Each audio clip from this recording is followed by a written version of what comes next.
Halo saudara dimanapun Anda berada, Anda kembali menyaksikan live Tribun News Update bersama saya Sandi Juanita.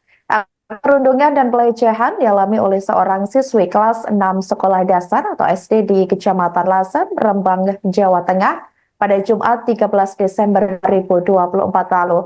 Diketahui perundungan dan pelecehan tersebut diduga dilakukan oleh 4 siswa SD yang masih status sekolah dengan korban berinisial G. Untuk informasi lengkapnya, saudara kami sudah terhubung dengan jurnalis Tribun Muria, Rezanda Akbar. Halo rekan Reza. Ya, halo Sandi. Baik, bagaimana ini terkait kejadian dugaan perundungan dan ruda paksa yang terjadi di salah satu sekolah dasar yang berada di Rembang, Jawa Tengah tersebut? Silakan laporan Anda. Ya, terima kasih Sandi. Untuk kejadiannya berada di Kecamatan Lasem di sebuah sekolah dasar yang terletak di pemukiman pada lereng Gunung Argo Piloso, Lasem, Kabupaten Rembang, Jawa Tengah. Itu semula pada hari Jumat, ketika itu hampir memasuki jam pulang sekolah. Dan pelaku dimasukkan, maaf maksud saya korban, dimasukkan oleh ABH atau anak yang berurusan dengan hukum ke dalam ruang kelas. Tasnya dibuang dan sempat ada pemalakan dan akhirnya satu di antara ABH tersebut menarik korban ke dalam lemari, membenturkan ke lemari kemudian ke tembok dan habis itu dijatuhkan dan di situ terdapat sekitar 4 ABH atau anak yang berurusan dengan hukum. Mereka memiliki perannya masing-masing, ada yang memegangi tubuh korban agar tidak memberontak, kemudian ada yang melakukan raba dan juga ada yang menyogok alat vital korban dengan sebuah kayu. Jadi seperti itu. Baik, artinya memang korban ini mengalami trauma juga dikabarkan seperti itu. Lantas bagaimana saat ini kondisi korban sendiri? Apakah sudah ada informasi dari pihak keluarga korban? Oke, berdasarkan dari informasi ibunya, jadi ketika menjemput anaknya pulang sekolah, dia sempat kaget ya dipeluk oleh seorang guru karena biasanya hal seperti itu jarang terjadi. Dan kemudian saat pulang ke rumah, anaknya hanya bisa menangis. Dan pada hari Jumat, kemudian di Sabtu malamnya, anak itu baru mau bercerita apa yang dia lalui pada saat di sekolah.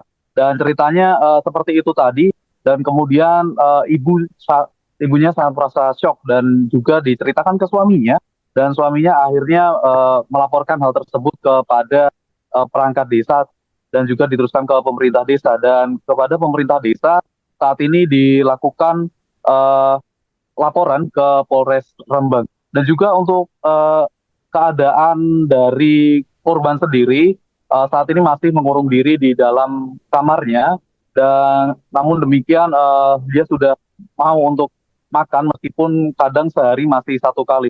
Dan kadang-kadang saat dia teringat kejadian tersebut masih menangis di dalam kamarnya. Namun demikian sang ibu masih melakukan penanganan secara mandiri ya dan menemani anaknya. Untuk itu dari beberapa pihak lembaga nantinya akan melakukan pendampingan secara psikologis untuk memberikan penyembuhan trauma healing kepada korban. Jadi seperti itu. Baik, ya memang keluarga korban ini bersikeras atau masih kekeh ya mengambil langkah hukum. Lantas bagaimana ini proses pelaporan yang sudah dilaporkan dari pihak keluarga korban? Mengingatkan ini para pelaku juga diketahui masih pelajar atau di bawah umur. Iya, betul.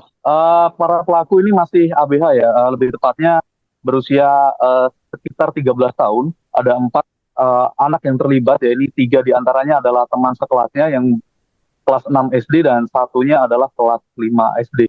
Namun demikian pihak Polres Rembang masih melakukan penyelidikan dan mempelajari kasus ini dan kemudian akan melakukan tindakan hukum pada hari-hari yang lalu. Jadi kita masih memantau proses hukum seperti itu. Baik, untuk dari pihak sekolah sendiri atas kejadian tersebut, apakah sudah ada tanggapan dari pihak sekolah atas kejadian ini? Kami masih berusaha menghubungi dari pihak sekolah ya. Rencananya nanti siang atau sore dari Tribun Jateng akan menemui pihak sekolahnya dan kemungkinan besar pihak sekolah juga akan dipanggil ke Polres Rembang. Dan saat ini Tribun Jateng sedang standby di Polres Rembang untuk menunggu seperti apa kesaksian dari pihak sekolah. Jadi seperti itu. Baik, terima kasih jurnalis Tribun Muria Rezanda Akbar atas laporannya dan selamat kembali bertugas. Jadi gini, kemarin memang ada aduan ya, kemudian sementara kami terima aduannya, kemudian kami lakukan kajian dan penyelidikan karena memang antara korban dan terduga pelaku memang ada aduan dari korban. Nah, memang dua-duanya adalah korban maupun ABH ya, itu memang harus ada perlakuan khusus. Nanti sementara ini masih kita kaji dan kita lakukan penyelidikan. Jadi benar adanya aduan laporan ke sini ada orang tua atau bersama? Ada, jadi memang kemarin orang tuanya mengadu ke kami ya. Nanti kita harus hati-hati karena anak berhadapan dengan hukum memang dijamin dengan undang-undang. Selanjutnya dari pihak Polres sendiri bagaimana, Pak? Ya nanti kita kaji, kita penyelidikan dan kita lebih hati-hati. Itu siap berapa, Pak, ABH-nya? Ada aduan dari korban. Nah, memang dua-duanya adalah korban maupun ABH ya, itu memang harus ada perlakuan khusus. Nanti sementara ini masih kita kaji dan kita lakukan penyelidikan. Jadi benar adanya aduan laporan ke sini ada orang tua atau bersama? Ada, jadi memang kemarin orang tuanya mengadu ke kami ya. Nanti kita harus hati-hati karena anak berhadapan dengan hukum memang dijamin dengan undang-undang. Selanjutnya dari pihak Polres. Download Tribun X sekarang, menghadirkan lokal menjadi Indonesia.